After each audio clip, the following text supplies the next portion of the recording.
Hey guys, Garrett McLaughlin here, and in this video I want to run you through a quick 15-minute mobility series for runners. Again, it's a series of I think 5 or 6 mobility drills here that I'm going to show you one time through, go over form and technique, how to perform these properly, and then what I want you to do is to perform these for a second time.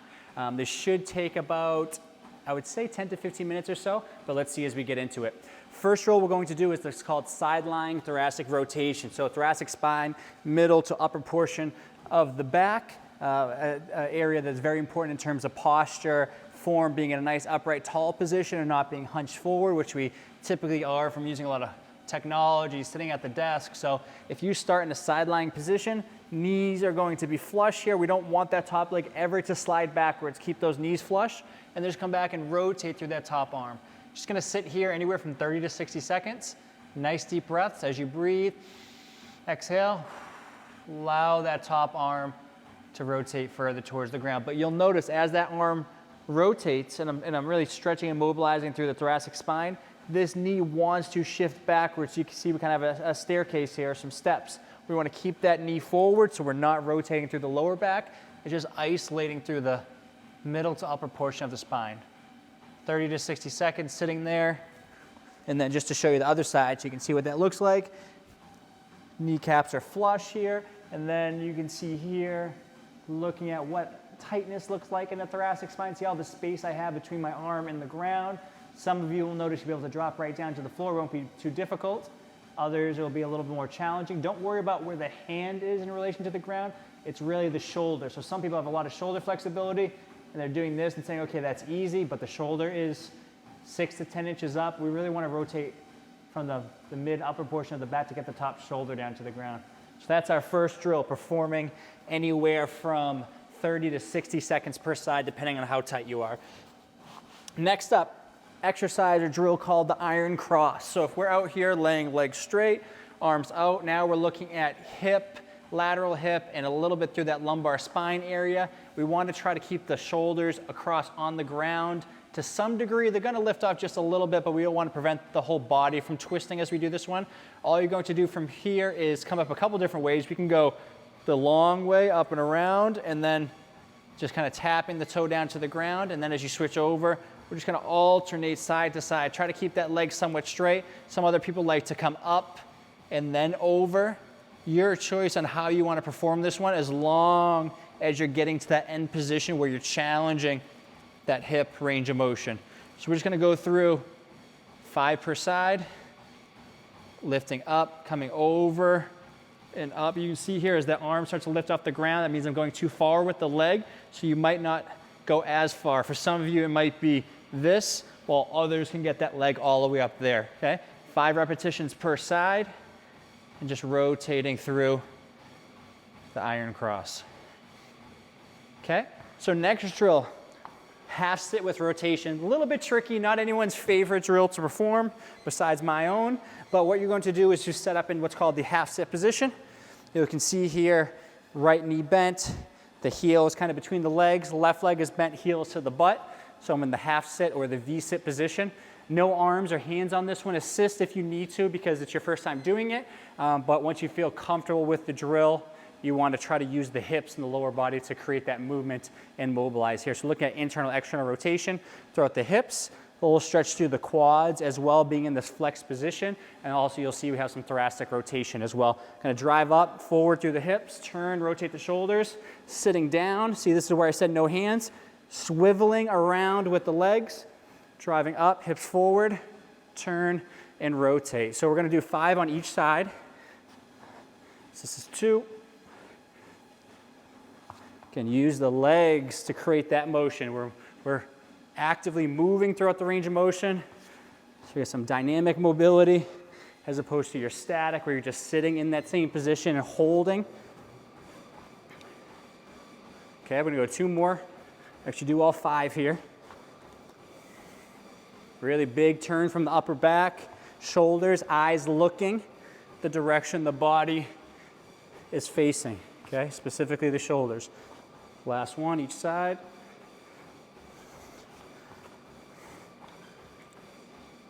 Good, okay? So that is the half sit with rotation. That's the third one. Next up, I'm gonna ditch this mat here for a second. Next, we're gonna go into the inchworm. Most people know the inchworm, kind of this dynamic downward dog type motion. So just for space here, I'll do a couple down and then a couple back, but shooting for 5 repetitions. So if we go here, push-up position, what you're going to do is walk the feet up as far as you can, soft bend in the knees, and then once you get to that point where you start to feel a stretch in the hamstrings, what I'd like you to do is to push back and push hips back, drive the heels down to the ground. You're trying to arch the upper back, stretch into the calf and the hamstring. You can move around a little bit at the ankles and knees if you need to, and then you're going to lengthen back out. So going back to that push-up position, feet walk up, and just like an inchworm. Okay, same thing, holding that position a couple seconds if you feel tight and restricted. Sorry if I'm yelling at you here on the microphone. Same thing. Okay, there's 3. Obviously ran out of space, hopefully you have more space at home. And do the last 2 just so you can see them. Push-up position, walking as far as I can up, and then trying to push back into that stretch. Head and neck relaxed. Walk the hands back out, feet coming up, and then driving up towards the ceiling. Okay, that is our inchworm, 5 repetitions. Next up, going into the tri-planar lunge, only going 3 each direction here. One of my favorite drills, moving in multiple planes of motion, but more upright and dynamic mobility rather than being on the floor, which I think a lot of us need. What we're gonna do is step forward, forward lunge, lateral lunge, transverse lunge. Transverse lunge gets a little bit tricky, so I'll slow that one down. So just to see this here, forward, nice and low, trying to sink down into the legs, lateral, big step to the side. You can step slightly forward if you need to, butt back, knee going out over the shoelaces, and then sitting into the hips, stretching through those adductors. And then transverse lunge, we're rotating back. You see I'm stepping out to the side a little bit. I'm not stepping straight behind, stepping out to the side, and then I'm turning, rotating, straightening my front leg, and I'm lunging and facing my body over that back leg as my front leg stays stationary. So I'll show you 2 more times. Forward, lateral, transverse. Last one. Forward, lateral, transverse. Okay, now just doing the same thing on the other side. So now my left leg, forward, lateral, trying to sink nice and low on each lunge. Take your time as you get into that position and really sink down. Forward, lateral, transverse. Okay, last one. Think, lost count. Can't hurt to do one more.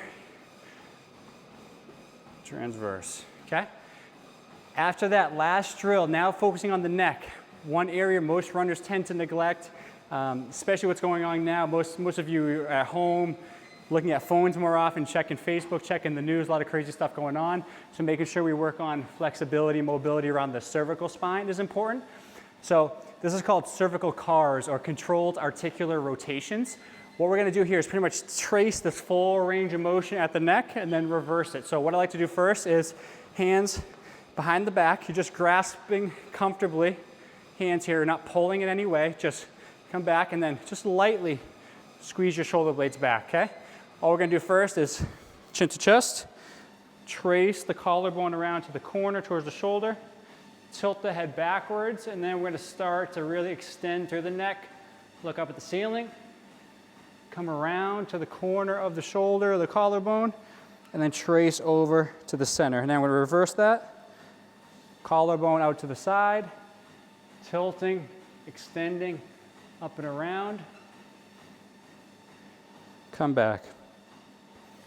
Okay, we're just gonna go through that full range of motion.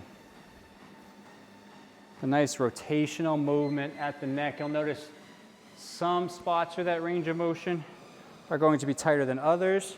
If you notice any pinching, pain, discomfort, try to ease off the range of motion a little bit. Just slowly tracing around. Okay, so as you go through this one, I want to go through 5 rotations in each direction. If you notice one specific location throughout that range of motion that's tighter than the others, you're welcome to stop in that position. But that is 15, well, probably 6 or 7 right there, minutes of mobility. I want you to complete that one more time through so you have 2 rotations. And please comment below if you have any questions.